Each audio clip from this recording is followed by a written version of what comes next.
long time ago in Bethlehem, or Royal David City to you, was a pub whose landlord's name won't translate, so Jim will just have to do.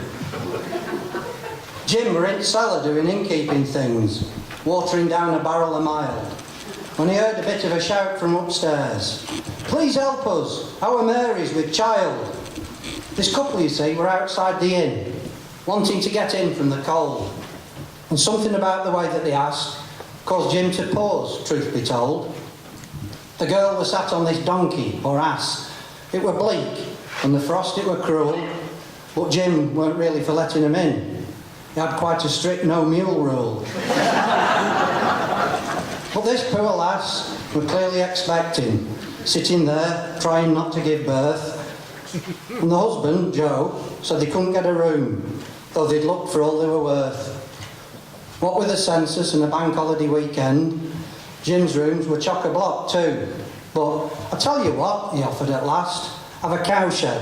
That'll just have to do. It's not en suite, nor got a good view. In fact, straw's about all that it's got. And you have to make do with that manger, because a family from Kent got the cot.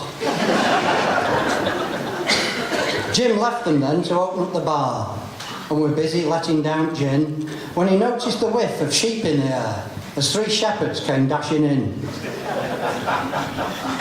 "What's it to be, lads? Pints all around?" Jim asked, but was soon disappointed. "We don't want a drink, we just abandoned our flocks to find a baby what we're told is anointed."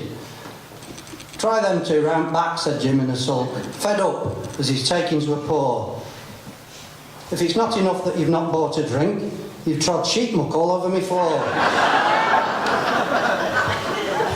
Jim had just finished off mopping up mess and set to diluting the rum when a lad, who he guessed were about 13, wandered in, playing a drum.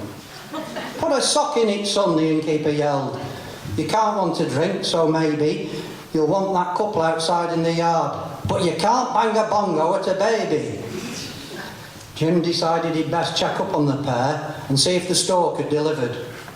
But he never got there as a new group arrived, and the ground underfoot sort of quivered. Camels, if you please, 3 of them too, each with a bloke twixt the humps.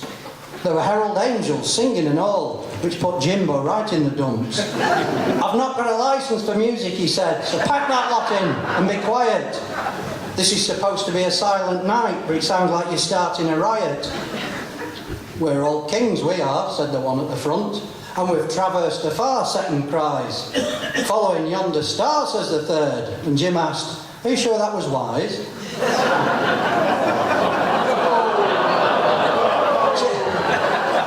Jim showed the 3 of them the way to the barn, as they clearly weren't going to be drinking. "Can you please keep the camels away from the bar? I assume it's them as are stinking." "Look at it this way," Jim said later to Joe. "I let this stable for 2. Now there's at least 8 adults, a teenage percussionist, and I've not seen that baby, that's new." "Good job we brought gold," said one of the kings. "We'll pay for the shepherds as well. And leave you a bit of this incense and myrrh. It might help get rid of the smell." Next morning, when Jim opened up the old inn, they'd gone. The lot of them vanished. The shepherds, the kings, the drummer boy too. And he heard that the young family got banished. 30 years later, and a son of his own, and this question had stayed in Jim's head. What were happening that weird weekend when that baby got born in my shed? He was reminded about it again one morning as he heaved himself out of his bed. This Saturday were also set to be special, the day that his own lad got wed. Yes, Jim had been in at the beginning, though he didn't know that at the time. And now he's off to a wedding in Cana and hoping they'd bought enough wine.